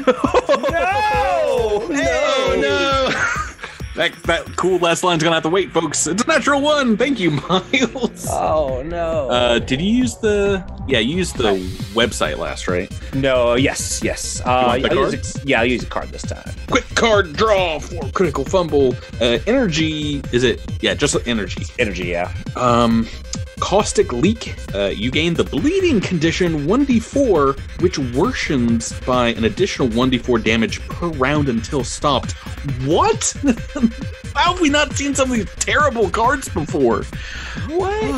1d4 bleed, which worsens by 1d4 per turn until stopped. Boy, oh boy, you don't like to see that. 2 points of bleed damage this turn. Do I even bleed? Oh yeah, you've got chloroform just spilling out of your side right now. As chloroform, not chlorophyll. Chlorophyll. I'm not drugging people. No, you heard me. I'm GM here, Tyler. Oh well, this is gonna make these battles much easier. Getting a little sleepy. Nobody breathe in near Sprouts. Right? I just have to stand near the boss and he'll just fall asleep. Echo 7's turn, and if you mention anything about chlorophyll this turn, I'm going to move on to the next person. More like Borophyll. Nobody make Drew laugh. So Echo 7 for his move action is going to pull out a battery. Oh no. And then he is going to take a shot with the hail cannon one more time. Okay. Getting ready to replace. Is that what's happening? Yeah. Alrighty, go ahead and make an attack. 16 to hit. That's a hit. 1 damage. Hey, it's still up. Don't you worry. I'm getting right back around to you, Jabert. We're going to take you out next. No. Zinnia, we're on to you. This team cannot put together a couple points of damage here. What do you got? All right, Zinnia is going to level her pistol at this thing and take a shot. Attack. CR1 or lower. I don't think that's going to work on the trick, but the attack is a 19. It's a hit for 1 point of damage? For 1 point of damage. Oh, here we go, Jabert. Your chance. Single attack against Trest by this thing. Oh, boy. Oh, I wanted to be a 3 so bad. 17 on the dice for 8 points of damage. And at this point, you do see dredgers just like filling up this command room behind you. Just a ton more getting ready to flood into the hangar bay. Your turn. No pressure, Jabert, but we're back to you. All right. Let's see here. Can we just close the doors? I forget to attack with a Vorfoma again, but it's just going to kind of fly away in this direction. Okay.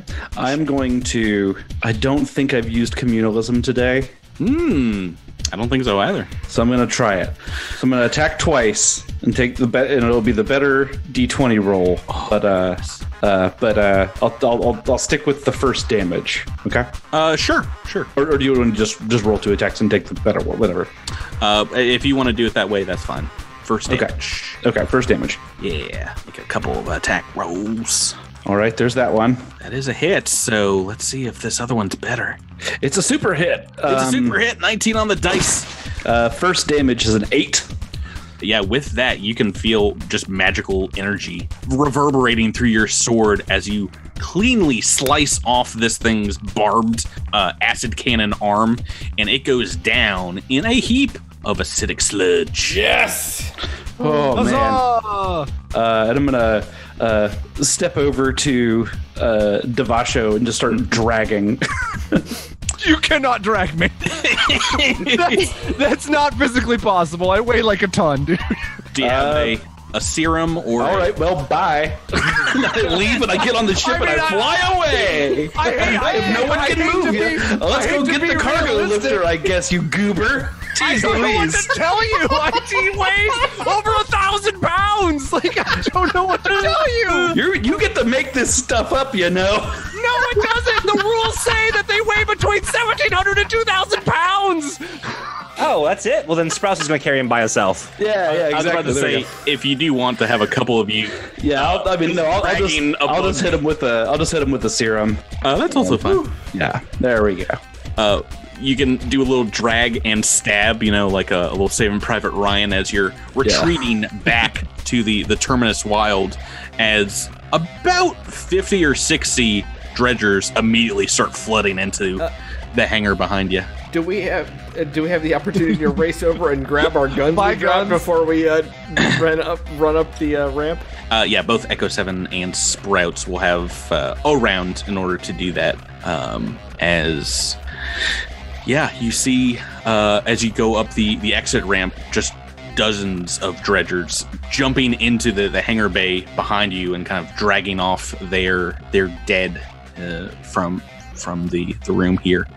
And as you do, you guys can move yourself towards the bridge of the ship where Xanto is there saying, I got the liftoff sequence started. I've warmed the engines. As soon as the fuel's finished, I'm happy to take over the science officer position, as these computers are indeed like child's play to me. You guys can take your positions as you can see external cameras. Dozens of dredgers attacking the ship. Xantos kind of steadies you all and says, none of them can make it through the ship's exterior. It would take them about 10 hours to just scratch the paint on the outer hull. It is a few minutes later. You can open up the hangar bay doors remotely, get ready for takeoff. A couple 100 pounds of snow tumbles down the inverted 45-degree angle, the takeoff ramp, along with a few unlucky dredgers. And as the Terminus Wild blasts off, you're all thrown back into your seats as it takes a moment for the artificial gravity to overcome the power of the thrusters, and the ship lurches forward. And you hear cheering from the evacuees strapped into the deck below. All of your joys, though, your success at getting out of there alive is very short-lived, as there is a colossal psychic scream that shatters your mind. What? Just for fun, everyone give me a will save. Okay. We really needed a natural 20 here for some of these, but you all are, your minds pierced. It feels like they're being completely rewritten from the ground down. You cannot see anything. You cannot move your arms. Your bodies are indeed frozen in place for maybe like 10, 20 seconds as the screaming overtakes you, an animalistic fear locking up your limbs. You all see just the briefest glimpse through the camera on the rear of the starship as it focuses in on a towering creature rampaging through a 2-story building in the burning spaceport below, like it was made of tissue paper. It has 5 heads, it stands nearly 80 feet tall, and its clawed insect legs stamping out starships beneath its advance. It senses you all, and you can feel its presence in your minds at the same time, knowing that this thing is what you saw glimpses of destroying Brnoa earlier in the week. And this thing is what is leading the swarm here as you blast off out of its reach, out of its mental range, as it's still screaming out after you, breaking into your minds, saying, "To be continued." Ooh. Oh, man. Oh, boy. What was the DC for that check, Patrick? Honestly, I think 27. Oh, jeez Louise. So I think we all needed a natural 20. It's this. It's right. It's this. What's this? Oh, yeah, it might be what is on the cover of the 6th book of the AP. No spoilers. It is a giant 5-headed bug, which is not what you want to see. Guys, congratulations on the boss fight of the Fate of the Fifth. Whoa! Yay! Congratulations. Once you used the B word at one point, I was like, oh, I better use my reroll. Yeah, stuff's happening. We're going to continue the adventure next week. Find out what lies in store of the Terminus Wild when we get there. But this has been a double long episode. A little thank you to our fans. Guys, thank you for playing with me. Thank you, Patrick. Thank you. Everyone out there, thanks for listening. Good night. Have a great night.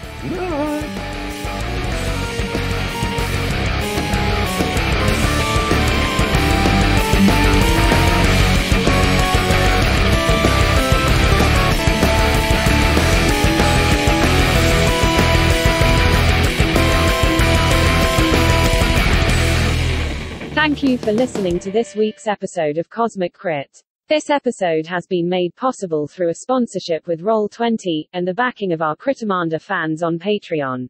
Thanks again and have a great week.